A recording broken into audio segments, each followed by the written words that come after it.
Welcome back, everyone. Back to another day here with the loners. Thank you all for watching and subscribing and commenting and subscribing on our vlog channel as well. And subscribing. So this is episode 263.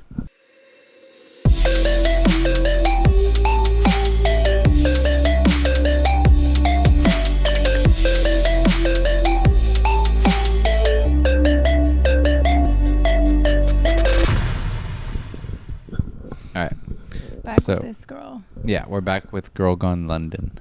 And today we're going to be doing a video called 13 British Words I Had Never Heard Before Moving to the UK. Or it says 13 more. Maybe we did another one with this. All right. Let's see.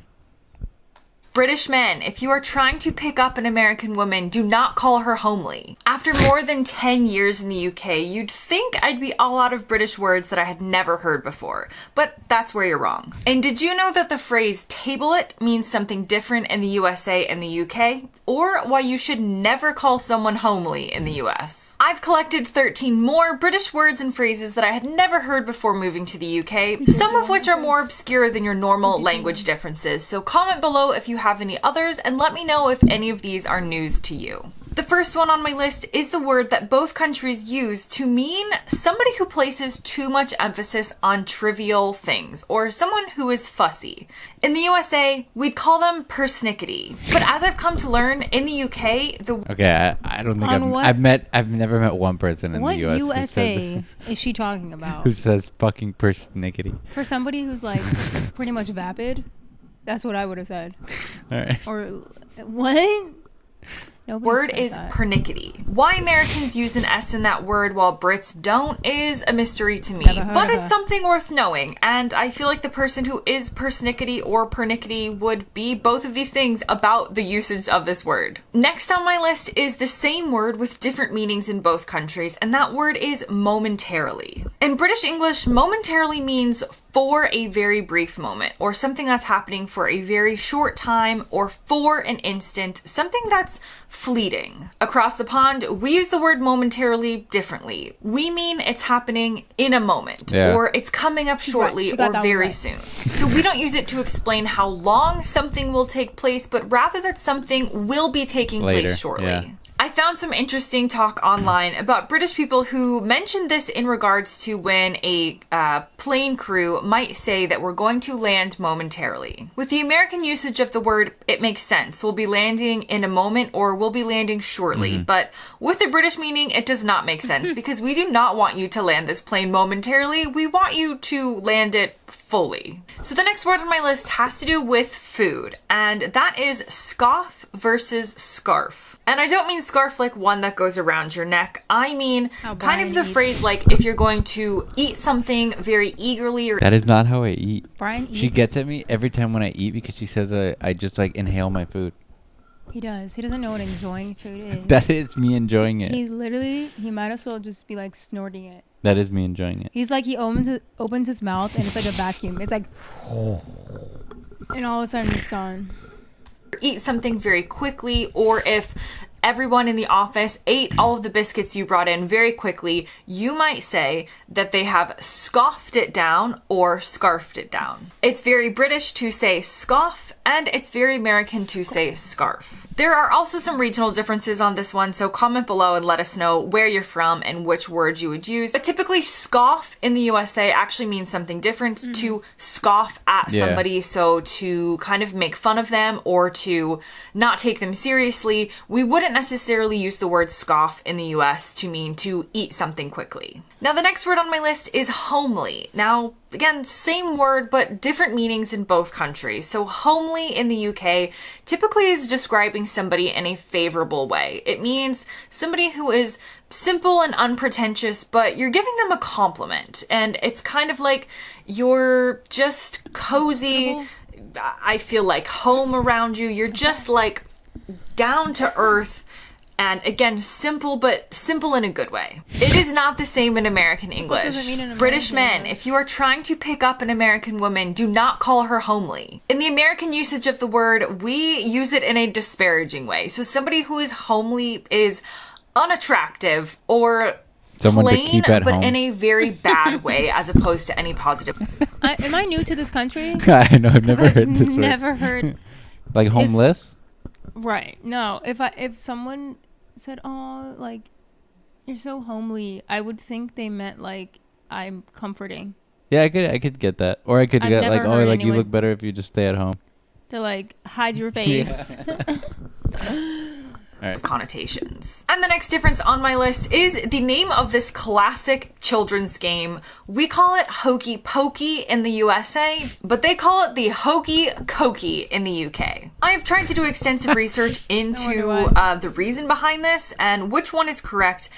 And I have a little bit of conflicting information, so I don't feel confident enough explaining this online, but I bet you somebody in my comment section will know the history of the Hokey Cokey versus the Hokey Pokey. So please, again, do comment below and enlighten us. Another British phrase that I didn't understand the meaning of when I moved here is one that we do use in the US, but it's different. So it's the phrase table it. And this is often referred to when it comes to workplaces or meetings. So maybe you're in a meeting and... All right. I'm stupid, I guess. I know. I feel the same way because all these terms she's saying, like, I never hear them over here.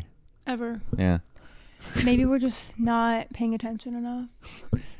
somebody says, let's table it. In the UK, they're meaning let's bring it to the table to present the topic for discussion. So let's deal with this situation.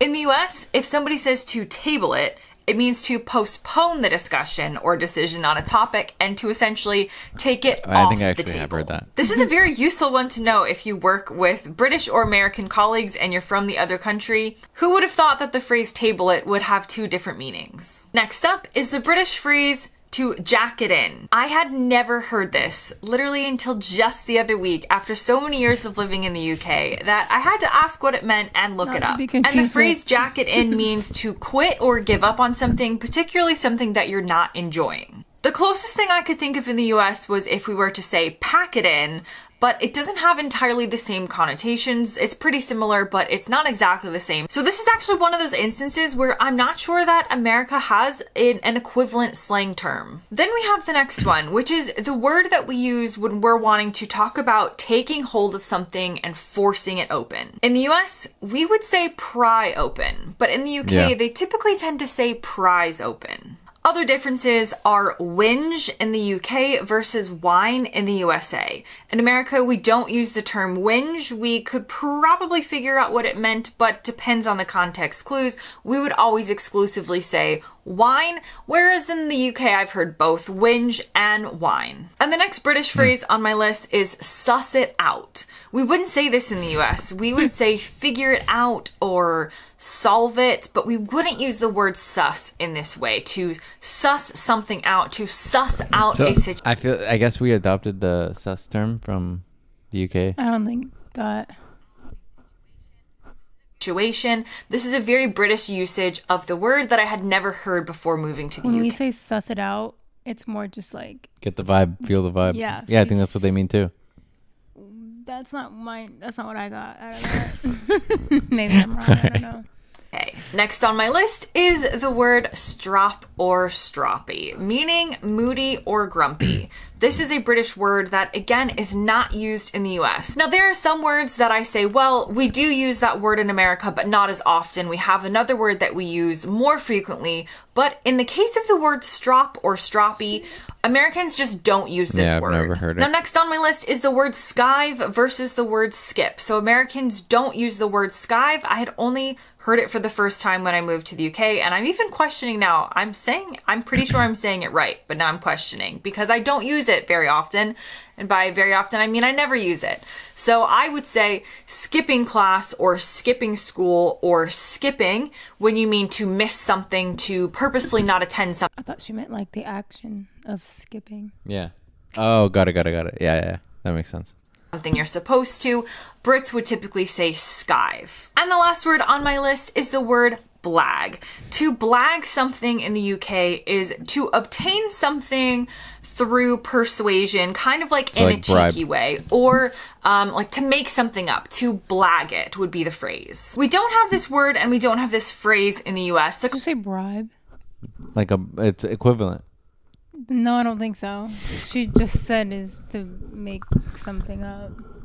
Closest I could come up with would be the word con, to con someone Like potentially, or Oh, to got it. con your way through a situation. But even then, it doesn't entirely match. If I wanted to say to blag it, i.e. maybe like to blag a presentation or an assignment, I Fake would it. say like I'm going Like to finesse. wing Yeah. it. Yeah. Now that brings me to the end of this video. Please comment below on any of these that surprised you, or feel free to give me more, because as I said, even after all these years, I'm still learning new British words and phrases every single day. Also, that was an American example of exaggeration, as I just realized. As I said that, of course, I'm not learning new words every single day, but I do learn them relatively frequently. about right. As always, thanks for watching, and I'll see you next time.